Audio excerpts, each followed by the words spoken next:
Hello, I'm Professor Michel Dubois, and together with Professor Grumpy, I'll be guiding you through an important topic in SQL Server, the similarities and difference between a function and stored procedure. In this lesson, we'll explain how both are used to encapsulate logic and improve code reusability. We will also explore key distinctions, such as return value, execution context, parameter handling, and transaction support.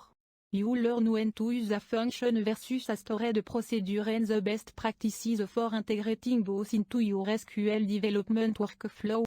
With Professor Grumpy's expertise and my structured approach, you'll walk away with a clear understanding of how to choose your database solution. We will discuss the following topic: what is an SQL Server use function? Understand how they define the function used for and when to use them. Function versus triggers. We will learn the key difference and use case for each.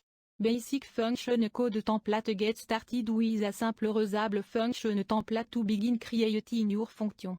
Functions that return table. We will look at table valued function and how they enhance query efficiency. Function and common table expression. We will discuss how function integrate with for improved readability and maintainability.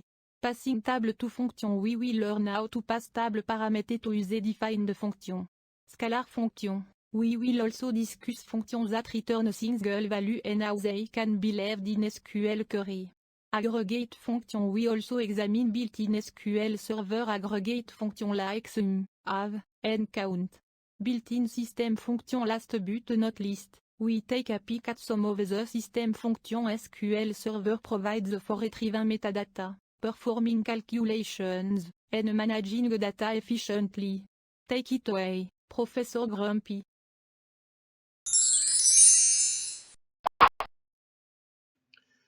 Okay, let's compare functions versus stored procedures. Okay, so indeed, at a first glance, they do look similar. Okay, let's take a look at the create function reference UF get country information. Okay, it passes the same variable as the stored procedure below, but the primary difference is that it returns a table, and you have to have a returns table as return, and then within parentheses you have that query. Okay, so it'll select all of the columns from the country table where the ISO 2 country code matches the country code that was passed. Whereas the procedure, right, the stored procedure, again, passes the same parameter, but all you have is a keyword as, and then between a begin and an end, you're going to have the same query. So subtle differences, but the create function returns a table, whereas the procedure returns the rows as if it was a report. Okay, so that's the first difference that we need to understand. Grab a cup of coffee, gang. Here comes our next demo. Take it away, Professor Grumpy.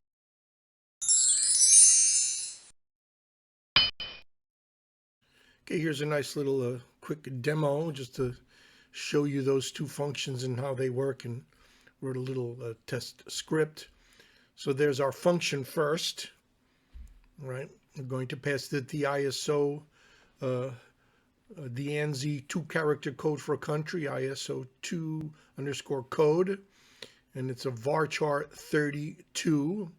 Okay, really, we don't need varchar 32 in this case, right? It's only 2 characters. So I'll just say create,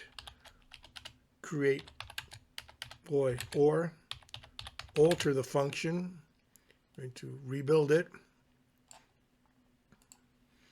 Okay, and there's the embedded query. It returns the results of that query. All right, so let's test it out with a script. Okay, declare ISO 2 code varchar 32. We'll set it to US. Okay, and we'll select star from the function. So look at this. That's why it's called a table valued function. We're using it as if it were a table in the from clause, and we're passing that ISO 2 code parameter. Okay, so that worked very well. There's the results. Okay, you get the surrogate key, the country name, United States, the ISO 2 and ISO 3 country code. Now let's see how we can use it as if it were a stored procedure. Okay, here's the procedure again, create or alter a procedure. The ISO 2 code now is correctly a varchar 2. Could even be a character, a char 2. And there's the query, same exact query. And here's our little test script. We'll declare the ISO 2 code variable. We'll initialize it to US. Okay, and this time we execute it. Notice it's not in a select statement. Okay, we pass it the ISO 2 code. Let's execute it. And this returns only one value. And there's the result. So that worked out fairly well also. Okay, there's a couple other ways we can execute or use this stored procedure besides just doing a plain old exec. But before that, we must enable data access mode. So we execute the system stored procedure SP server option, pass the server name. Okay, then the parameter data access around single quotes and true. So we'll declare that ISO 2 code again, varchar 32. We'll set it to the US. And that's my server name. I'll just comment it out. So we'll use open query. Select star from open query, the server name.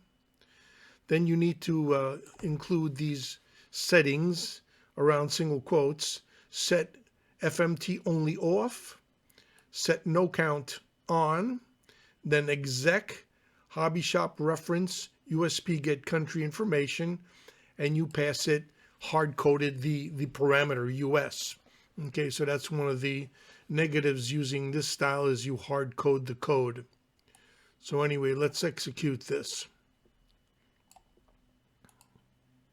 And we do get results. Another way of doing it, very convoluted, all right, is you need to, again, set the ISO 2 code to US. All right, let me take this out. I use this as a reference. Okay, and then I declared a new variable CMD n varchar 256. Now setting the string is really, really tricky. Okay, set the command is equal to, I put an n in there because it's an n varchar. Okay, so first we have a single quote. Select star from open query. All right, there's the server name with a comma, a long, long string. So on the next line, I have 3 single quotes. There's those parameters. Set FMT only off, set no count on. Okay, exec hobby shop reference USP country information. Then what do we got there? 5 single quotes. The ISO 2 code parameter. And then we got here, how many? We got 7 single quotes, a parentheses, and then a single quote. All right, and then we print it out to debug it. And then we do a select from open query as a comparison with that hard-coded string to see if we get the same results. And then we do an exec of the command that we just formatted. So let's see if this works. Okay, it looks like it worked okay. So there's the string we created, and there's the results from both queries. So, you know, this is a little convoluted, just to show you can play with those strings, but unless you really need to stick the stored procedure in a query, a select from, you know, the stored procedure, you'll have to use one of these. But otherwise, you know, this one is the simplest. Just declare the variable, initialize it, and then execute it. Okay, so let's get back to our lecture here.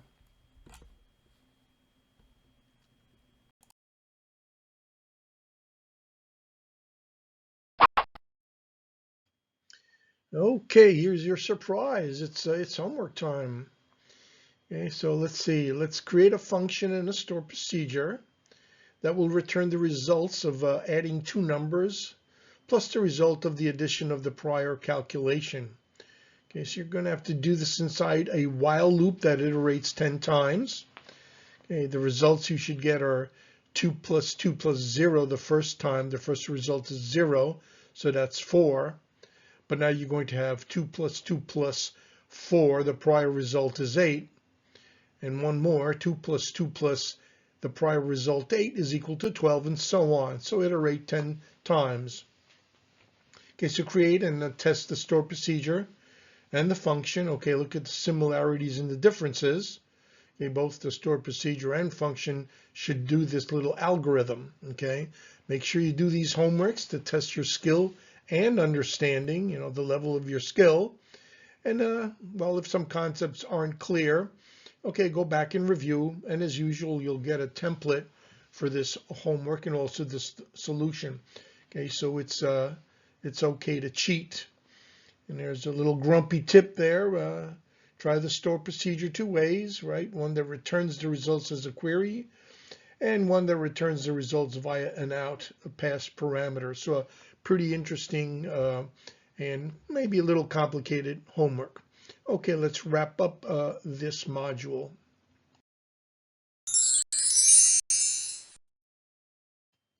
Okay, here's a little quick summary. All right, so we have basically 8 modules that have lessons, right? Then we also have a introductory module and a concluding module.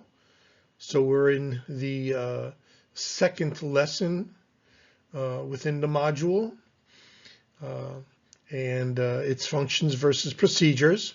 So we still have scalar, table valued functions, and aggregate functions, functions and CTEs, passing tables and system functions.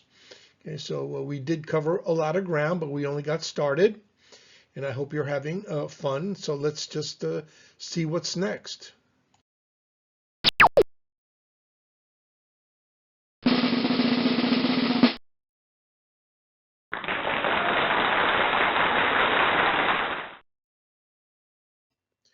All right, what's next? Lesson 3.3, right? Scalar functions. So if you need a break, get some coffee, and then we'll get started. So see you in the next lesson.